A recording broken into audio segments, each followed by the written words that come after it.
Hello Year 6 students. This is your personal checklist that will outline what your design brief is all about. It's called Green Building for Cairns. This video will be made available to you 24/7 as of now. For your excursion, we're going to the Cairns Esplanade. Take as many photographs and write notes about this place. This can include the choice of materials that are used to construct their buildings, functionality of the buildings, and the use of green spaces such as gardens to beautify and cool the Cairns Esplanade, because this will definitely help you understand what you have learned and what you will need to apply into your group project. Your group project is based on diagrams in documents in the Sustainable Tropical Building Design and Cool Homes by the Cairns Regional Council that we have studied last lesson.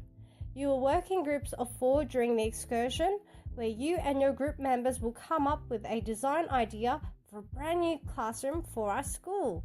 There are 4 steps that you will need to project manage to ensure the completion of this project. Step 1.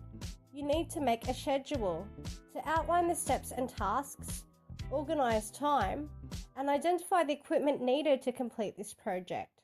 Step 2. You need to make preparations. This involves planning and making decisions. Your group has to identify your client.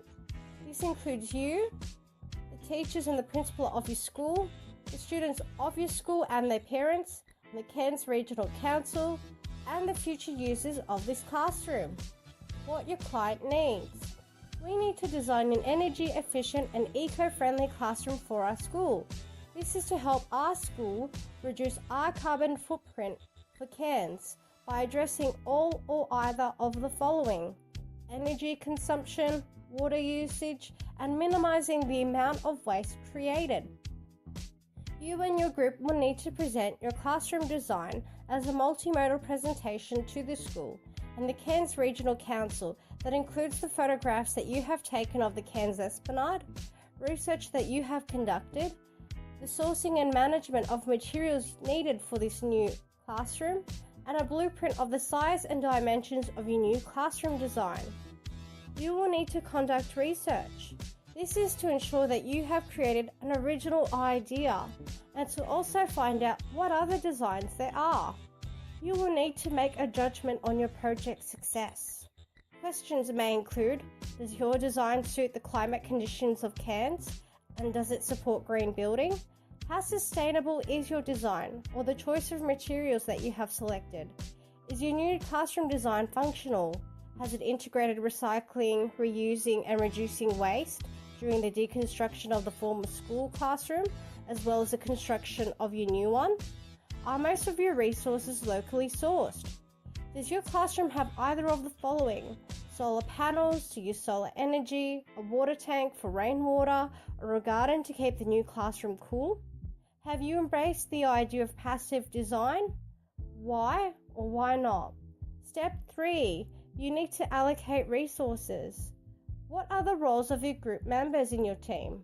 What skills do they each have?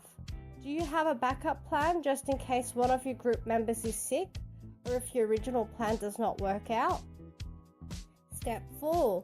You need to develop a risk management plan. You will need to identify impacts, potential consequences, and risks when producing your product and how to avoid them. You may consider the following. These are potential consequences that you may include in your risk management plan: the excess dust that is produced and the rubble that could be tripped over when demolishing the old school classroom, the removal of trees and tree roots. Could this potentially result in an uneven surface where people can fall down or trip over? Do you need to wear any safety wear during the construction of your classroom? Do you need to consider whether the construction of this new classroom will affect other students, teachers, the local neighbourhood around the school, or wildlife at the school? Don't forget to look back at the TED lesson, where there might be some great ideas there you could use. Let's get designing, green building project managers. I can't wait to see all of your classroom designs. How exciting! Created using Powtoon.